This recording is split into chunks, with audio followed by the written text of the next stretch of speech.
On se retrouve aujourd'hui pour une nouvelle série. Quelle sera la thématique ? Je vais coacher maintenant des gens de ma salle. Donc ma salle, c'est-à-dire Gigafit Morangis dans l'Essonne. C'est là où je travaille, où je suis présent sur le plateau. Et donc j'ai décidé de faire des petites vidéos où je vais suivre certains adhérents triés sur le volet et voir leur séance, comment l'améliorer, comment optimiser, voir leurs mouvements, des adhérents de différents niveaux pour que vous puissiez voir justement, on va dire, mon approche du coaching en fonction du niveau de la personne. Donc aujourd'hui, on va commencer avec ce jeune homme qui va se présenter tout de suite. Bonjour, je m'appelle Jonathan, j'ai 17 ans. Ça fait 1 an que je pratique la muscu 5-6 fois par semaine. Et c'est à peu près tout en vrai.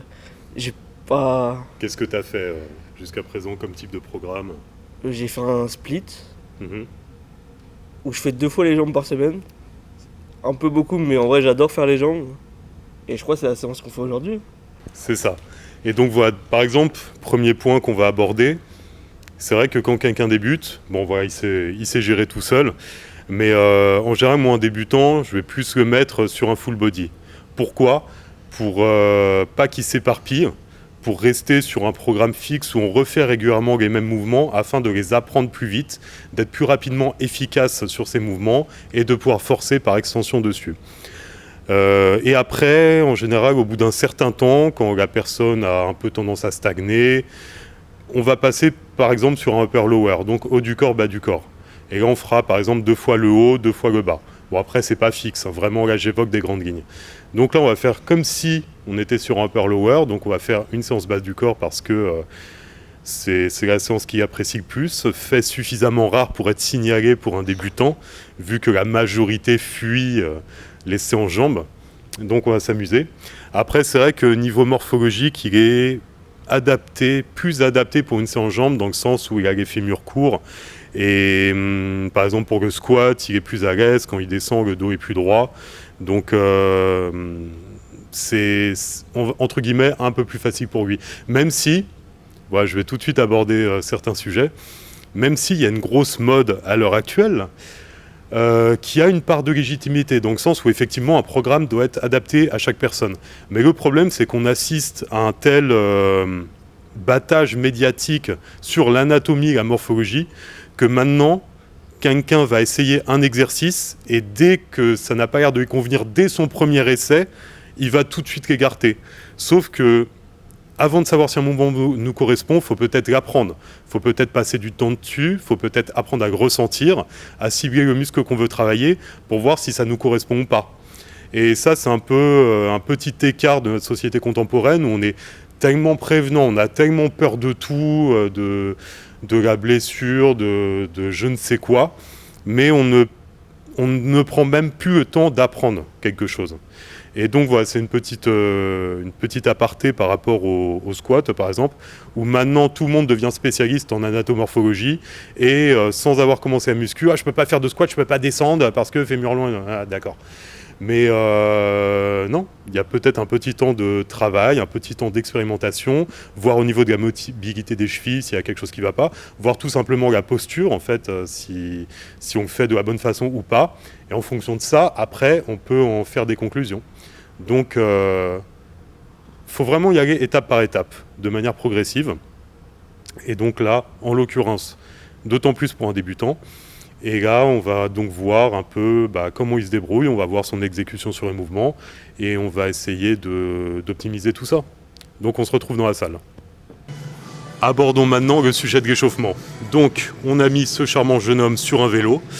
En général, moi je vais mettre 5 minutes, je ne vais pas mettre des échauffements trop longs au niveau cardio, parce que pour moi, je considère vraiment l'échauffement comme un moyen de élever la température du corps, lubrifier les articulations et se préparer psychologiquement.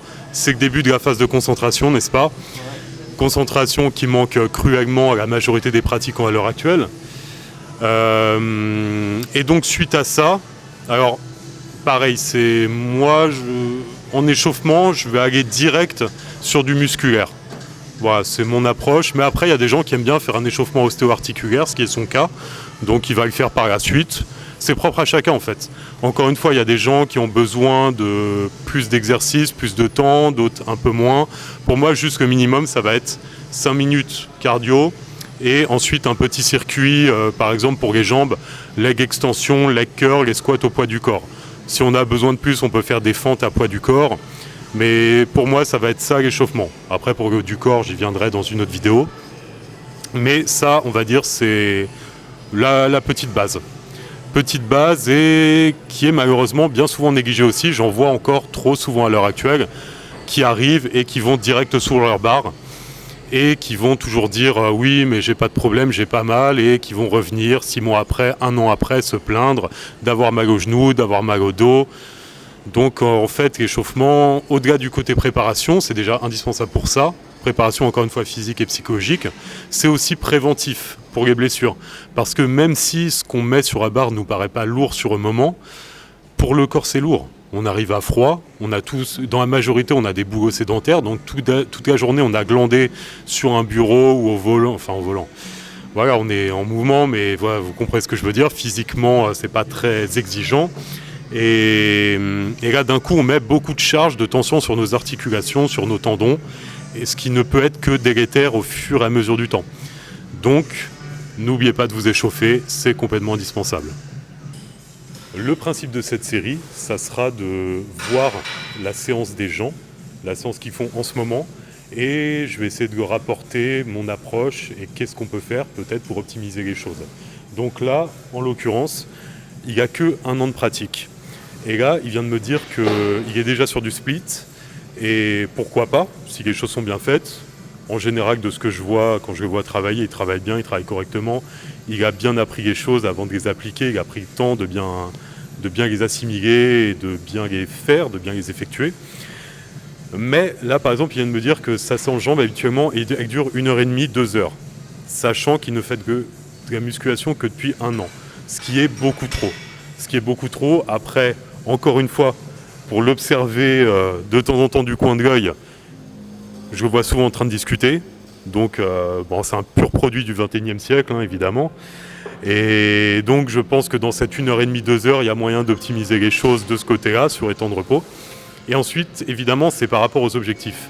Notamment, au début, il s'éparpille un peu au niveau de ses choix, sachant que son objectif principal, c'est la prise de muscle. Et au début, il était un peu dans une optique de vouloir absolument avoir des maxi en force, ce qui fait que, évidemment, les temps de repos explosent quand on est dans une optique de force. Donc là, on va essayer de recadrer un peu les choses, de se focaliser plus sur la prise de muscle et de mettre un peu plus d'intensité dans ces séances. Alors, pour continuer sur la thématique de l'échauffement, donc on a eu VO, on a eu l'échauffement musculaire sur les machines d'isolation. Et là, quand on arrive sur l'exercice, on ne met pas tout de suite sa charge de travail. On part également sur une gamme montante. Donc là, je ne sais pas encore quelle sera sa charge de travail, mais il a commencé la machine à vide. Après, il a mis 10 kg de chaque côté. Ensuite, là, il est passé à 20 kg. Et il travaille, vous voyez, en pleine amplitude, en contrôlant bien le mouvement, en veillant à ses placements. Là, par exemple, un petit défaut que je viens de signaler, que je reprends souvent les gens là-dessus, c'est le fait de ne pas s'être bien placé dès le début, ce qui fait qu'à chaque répétition, il se replace. Vous voyez, il bouge les pieds et il n'est pas stable. Et normalement, quand on se place sur une machine, avant d'attaquer sa première répétition, on doit être ancré sur la machine. Donc au niveau des pieds, les considérer vraiment comme des tripodes avec talons, gros orteils, petits orteils, les ancrer sur la machine, les caler, et à partir de là, ça ne doit plus bouger pendant toute la série. Et là, vous voyez, il faisait des petits déplacements au cours entre chaque rep, donc ce qui veut dire que ça ne va pas, qu'il faut passer un peu plus de temps à se positionner. Mais donc, ça, le fait de monter en gamme montante sur le premier exercice, c'est une des bases aussi d'un bon échauffement. Allez, ancre bien tes pieds, oublie pas. Décolle pas le talon ni la pointe. Bien stable. Genoux dans l'axe de la pointe des pieds. Abdos gainés. Et après, tu te cales, t'envoies. Allez, bien concentré. 1. Arrête-toi juste avant que ça tape. 2. Voilà. Allez, serre fort les abdos, solide. 3. Très bien. Allez, ça passe, t'en as encore. 4. Oui, solide. Allez. Allez, on y va ensemble. Allez. C'est bon. Donc là, on vient de vivre quelque chose d'intéressant. Déjà, on vient de vivre un échec multifactoriel. Déjà, ça fait 1 mois qu'il n'a pas fait de séance jambes. Il y a eu les vacances et donc voilà, il a fait ce qu'il pouvait sur son lieu de vacances. Il m'avait envoyé les photos de la salle et tout, c'était compliqué vu le matériel à disposition. Donc là, il reprend. En plus, il reprend sachant que monsieur est un petit jeune, hein, et donc en termes d'horaire, de sommeil, de décalage de journée, il fait n'importe quoi. Donc pour lui, s'entraîner à 8h30 du matin, c'est très compliqué. Parce que normalement, il vient de se coucher il y a 2 heures. Donc donc c'est pas facile pour lui là. Et il a essayé de mettre sa charge habituelle. Donc 1 mois de pause, un horaire complètement différent d'habitude. En plus, oui, ce matin, il a un peu moins mangé que d'habitude aussi. Fatalement, on n'atteint pas l'objectif habituel. Donc ça, c'est un point, c'est bien qu'il nous ait fait vivre ça pour la vidéo, parce que là, justement, ça nous fait prendre conscience que l'entraînement s'adapte à notre état de forme du moment. Bon, après, en même temps, il n'y a qu'un an d'entraînement, il n'y a peut-être pas suffisamment de bouteilles pour se rendre compte de ce genre de paramètres, mais quand vous reprenez après une longue période de pause, il ne faut pas vouloir reprendre exactement au même niveau qu'avant notre pause. C'est juste logique. Le corps s'est déshabitué, on a moins d'influx nerveux, on a moins de maîtrise technique, donc c'est très compliqué d'avoir les mêmes charges, surtout après une si longue pause. Donc on va, bon, vu qu'il est chaud, il rattaque tout de suite, donc on va y aller maintenant. Contrôle, touche pas, boum, voilà, 1. Allez, encore. Ça passe. Allez, bats-toi, bats-toi. 4, oui. Allez. Tout seul.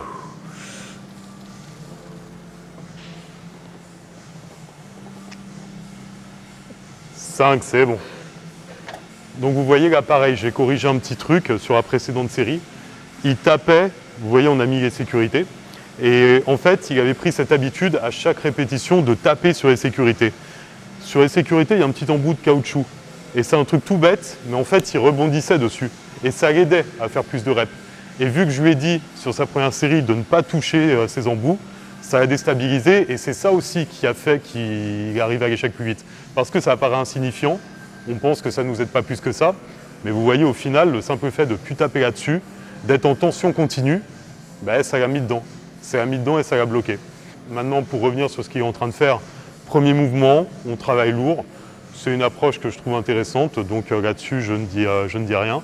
Par contre, encore une fois, vu qu'il reprend, j'aurais mis un peu moins lourd pour se réhabituer au niveau de la technique, pour que le corps se réhabitue aux charges. Parce que là, avant les vacances, il était sur du 8-10 reps sur cette charge. Et là, on est sur du 4-6. Donc voilà, moi, j'aurais descendu un petit peu, diminué un petit peu la charge. Ça m'aurait paru plus pertinent. De quoi? Non, du coup, tu as commencé, maintenant, il faut assumer, on reste là-dessus. Donc voilà, toujours assumer nos décisions. Donc tant pis pour lui, hein, il porte sa croix. Donc on y va pour la dernière.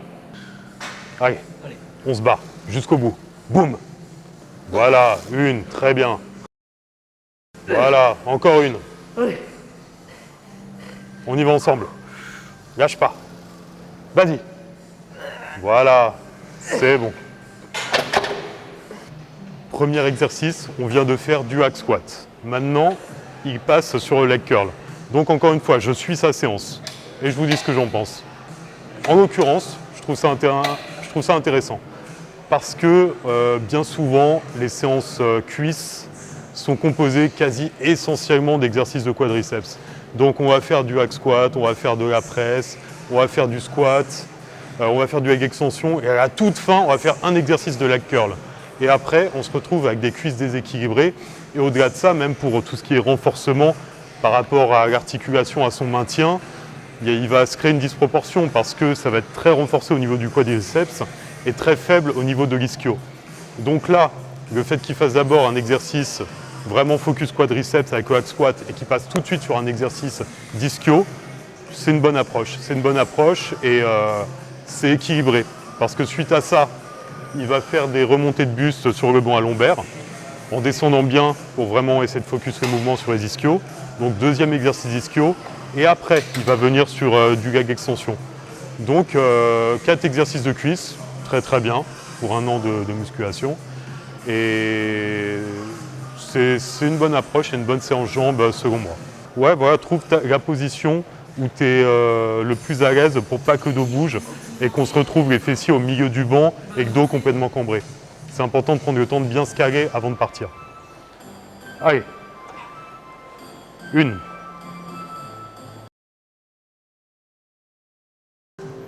11. 12, c'est bon. 13, d'accord, gourmand. 14.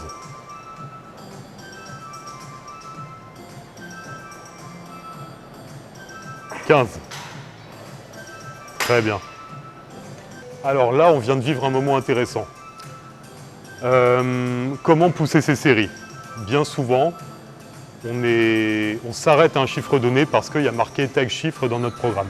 Là, en l'occurrence, on partait sur 12 répétitions. Et même moi, j'allais lui dire d'arrêter. Parce qu'après, je voyais la vision globale, les prochaines séries, pour qu'il reste dans un nombre de reps intéressant. Après, on verra ce qu'il nous donne. Mais voilà, à 12 répétitions, j'allais dire que c'était bon, et il a continué. Il a été jusqu'à 15. Pourquoi? Parce qu'il a senti qu'il pouvait en faire plus, tout simplement. Donc, il ne faut pas s'arrêter à un chiffre donné parce que c'est noté sur le programme, si on a suffisamment d'énergie pour continuer. Après, ce qui est important, c'est que ces reps soient effectués avec une bonne forme aussi. Et là, en l'occurrence, il a continué et les 3 reps qui ont suivi étaient tout aussi propres. Donc, c'est nickel. C'est ça qu'il faut aller chercher, c'est cette forme d'échec. Pas l'échec postural où ça devient n'importe quoi, ça c'est pas intéressant. Nous, ce que veut, c'est l'échec musculaire et là, c'est vraiment ce qui a été cherché. Alors peut-être pas forcément sur toutes les séries, ça dépend des capacités de récupération de chacun, mais ce jeune homme, même s'il n'a qu'un an de musculation, il est en pleine forme, il récupère très très bien, il encaisse bien, et puis bon, les cuisses, c'est son point fort, un gros potentiel dans ce domaine. Donc on va attaquer tout de suite la seconde série. 1. 2. 12, c'est bon. Allez, bats-toi. 9, encore une. Tout seul. Je t'aiderai pas. 10, voilà. Nickel. 1.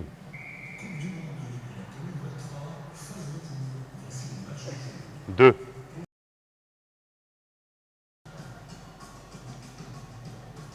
Allez, allez, allez, allez. 15, c'est bon.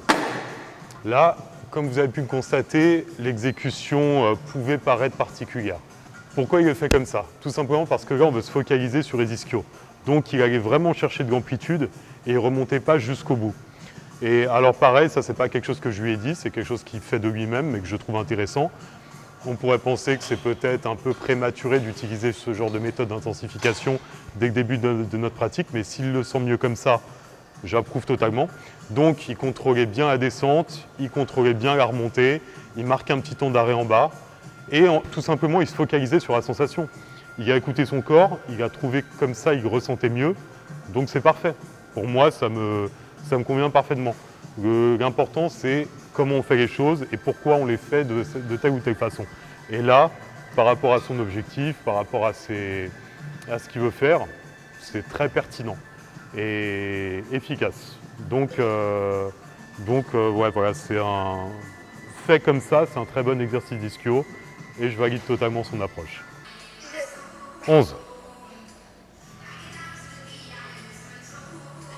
Allez, jusqu'au bout. 12, c'est bon. On vient de voir un paramètre intéressant. Tout à l'heure, j'ai évoqué les séances, les fameuses séances de 2 heures. Hein. Quand on écoute les pratiquants de musculation, ils sont tellement déter et performants qu'ils s'entraînent tous 2 heures. Mais comme j'aime le répéter, il faut voir ce qui se passe pendant ces 2 heures. Et là, un petit détail tout bête. Mais par exemple, là, on a vu, voilà, je mettais le chrono sur les temps de repos.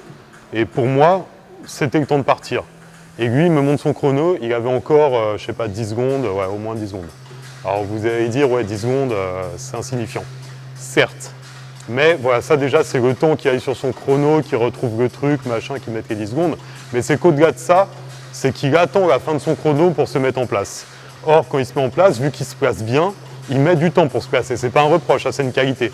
Mais ce que je veux dire par là, si on veut mettre de l'intensité dans notre séance, c'est pas, par exemple sur un temps de repos d'1 minute 30, c'est pas « Ah, je vois mon chrono, ça fait 1 minute 30, le truc est en train de sonner, je l'éteins et je choisis ma musique et je me mets sur la machine et je replace la serviette et je me cale et je vais prendre le poids. » On est déjà à plus de 2 minutes là. Donc, par exemple sur d'1 minute 30, c'est quand ça sonne 1 minute 15, enfin, quand on voit déjà 1 minute 15, c'est pour ça qu'il faut être concentré même pendant le temps de repos, on va se mettre en place. De toute façon, la musique n'a pas bougé, on n'y a pas touché, on n'a pas été sur WhatsApp répondre à des messages. Et on rattaque, c'est au bout de 1 minute 30, on rattaque. Et c'est là qu'on met de l'intensité. Là, vous voyez, il est reparti, nickel. Là, il y a de l'intensité, là, le temps de repos est de respecter. Et c'est ça, en fait, l'intérêt du temps de repos. C'est avoir un cadre, mettre de l'intensité dans notre séance et rentrer dans notre physique, donner une raison à notre corps de réagir encore et toujours. Et après, effectivement, il faut être à l'écoute quand on n'est plus sur des exercices de force, comme tout à l'heure sur le hack squat, ou par exemple, entre notre première et notre deuxième série, peut-être que 2 minutes ça suffit, peut-être que celle d'après, vu qu'on a du mal à récupérer, on va monter à 2 minutes 30. Là, c'est pertinent d'en rajouter. Mais des temps de repos qui débordent les uns sur les autres parce qu'on est en train de glander sur notre téléphone, ou on est en train de discuter, ou de choisir la musique, là, ça ne va pas du tout, et ça casse complètement l'intensité de notre séance. Donc, soyez très vigilants sur ce petit point de détail où on s'écoute un peu trop et on manque d'objectivité. Observez votre prochaine séance et essayez de regarder ça et de le corriger parce que je pense que vous allez avoir des surprises et qu'après avoir optimisé ce paramètre, vos séances ne vont plus du tout durer 2 heures. Ouais.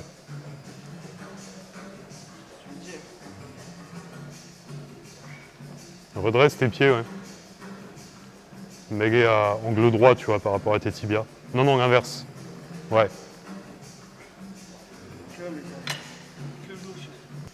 10. Là, ça te faisait mal? La prochaine, on va, quitte à mettre moins de poids, on va essayer le même tempo quand tu descends, mais quand tu montes aussi. Tu vois, de ne pas monter en explosif, de monter en 2 secondes. Tu vois, 1, 2, 1, 2. Tu vas focus que quadriceps et pas de, tu vois, de claquage au niveau du genou.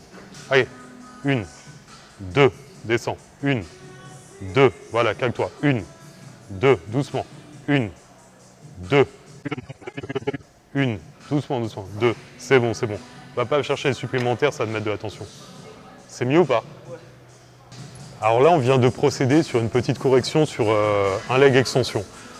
Là, il avait mal au genou gauche. Il avait mal au genou gauche et donc j'ai regardé sa façon de faire. Et il faisait ce qui est le plus pertinent en général quand on veut prendre du muscle, c'est-à-dire il travaillait en explosif sur la phase concentrique, c'est-à-dire la phase où on force sur le mouvement.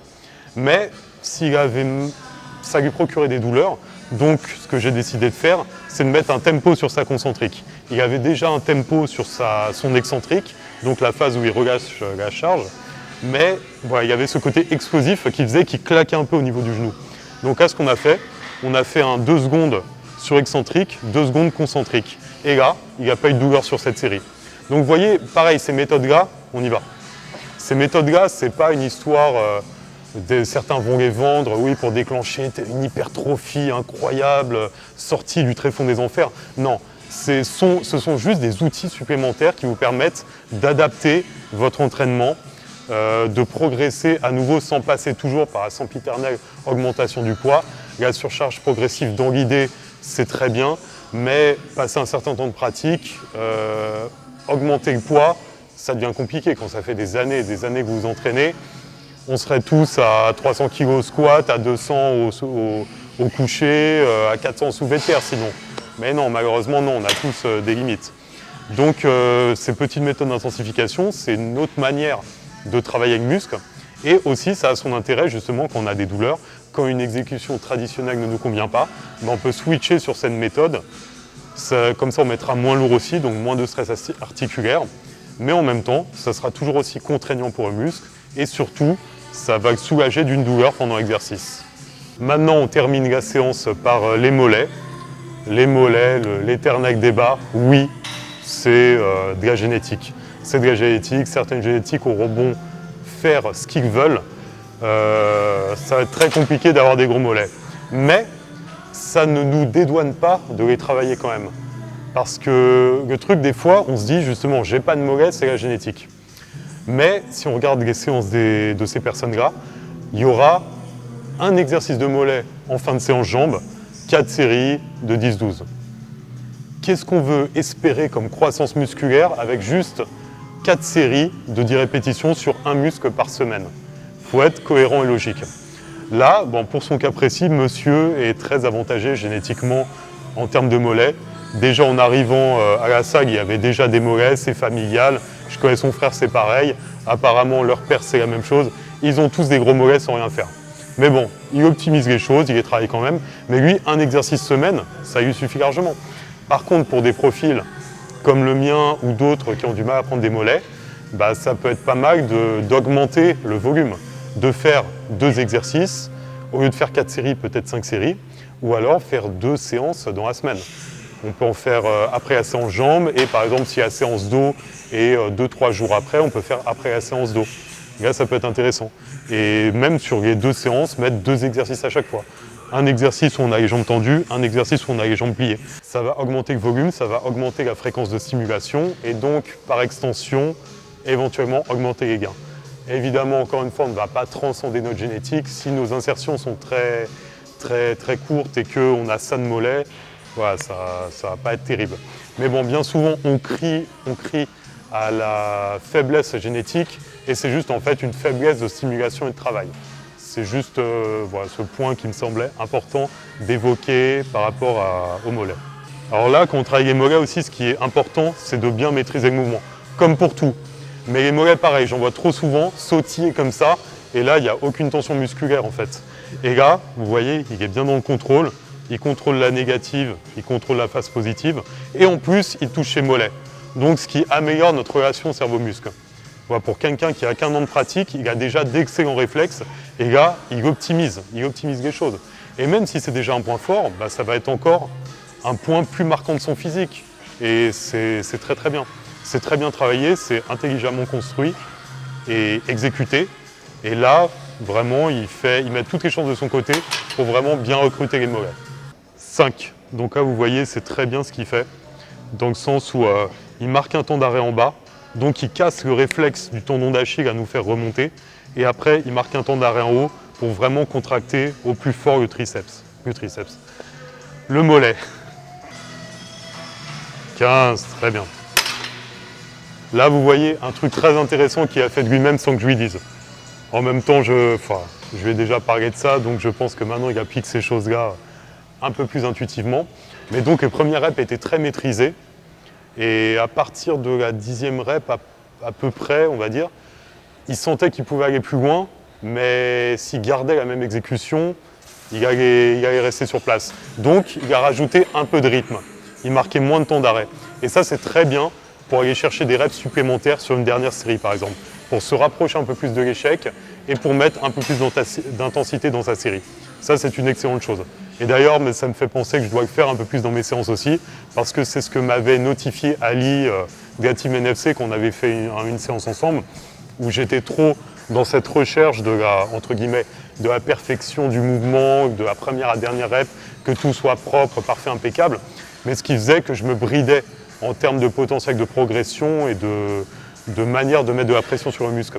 Et donc, aller chercher un peu plus de reps sur une dernière série comme ça, en dégradant entre guillemets un peu la technique, parce que c'était toujours très propre, c'est juste qu'il n'y avait plus le tempo, bah, c'est également une très bonne approche pour forcer plus sur le muscle qu'on veut travailler, et donc, par la suite, optimiser le développement musculaire. Ça y est, séance terminée. Comme prévu, ça n'a pas pris 2 heures. Alors, j'ai pas regardé précisément, mais je pense qu'on a dû mettre échauffement compris 1h30, sachant que, évidemment, en plus on tourne une vidéo, donc il y avait un peu de temps de blabla, de transition, de réflexion, donc on n'était pas dans une cadence optimale, mais si on avait été juste dans le cadre d'un coaching, on aurait pu descendre, je pense, encore à 1h15, ce qui est amplement, échauffement compris, ce qui est amplement suffisant pour bien faire les choses. Il y avait 4 exercices cuisses, un exercice mollet, le bon échauffement qui a dû durer peut-être un quart d'heure. Et puis voilà, donc c'était sa séance habituelle que je valide. Elle est bien, elle est cohérente, il n'y a pas trop de volume, elle est adaptée à son potentiel de force par rapport aux cuisses qui c'est vraiment son point fort. Niveau exécution, globalement c'était très très bien. Ouais, j'ai juste repris une chose ou deux, dont une c'était suite à une douleur, donc ça a été corrigé et maintenant ça va mieux. Et voilà, il est vraiment dans la bonne direction parce que c'est ça qui est horrible dans ce milieu, c'est que bien souvent, on arrive, on débute la musculation, c'est vrai que c'est délicat, on se retrouve seul. Mais ça me paraît complètement incohérent de débuter une activité, d'aspirer à des objectifs et de ne pas apprendre comment les atteindre. Et là, dans ce cas précis, ça se voit qu'il a appris, il a posé des questions, que ce soit à moi quand je travaillais à la salle, ou il s'est renseigné de son côté, ou dans ses proches, les gens de son entourage, il apprend constamment. Et donc au bout d'un an, il y a quasiment une séance irréprochable, où j'ai rien à dire. Donc c'est une approche intelligente pour faire les choses et progresser. Donc je pense qu'il y a déjà un bon potentiel, on va dire, physique au niveau du bas du corps. Même le haut, il n'est pas déséquilibré, il a juste un physique normal pour quelqu'un qui débute. Mais son potentiel va être exacerbé par son mental. Je reviens toujours là-dessus, c'est la thématique de ma chaîne et de tout ce que j'essaie de transmettre dans cette vidéo. Mais c'est son mental qui va faire qu'il va vraiment avoir une très belle progression. Parce qu'il apprend déjà, il applique les choses intelligemment. Même si je le taquine, il est relativement concentré, ça peut être optimisé. Mais voilà, il met vraiment toutes les chances de son côté pour bien faire les choses et réussir. Donc bravo à toi. Et je vais te laisser dire quelques mots si tu le souhaites. Vas-y.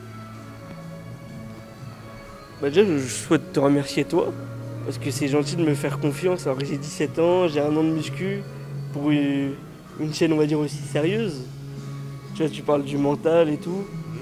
Et on est une génération, je suis dans une génération parce que, en vrai, je me vois pas trop en eux, mais je suis dans une génération où c'est beaucoup, on se repose sur ses lauriers et tout. Et que toi, quelqu'un comme toi qui a un âge certain, tu vois, qui me fasse confiance, franchement, ça me fait beaucoup plaisir. Et voilà, juste merci. Merci.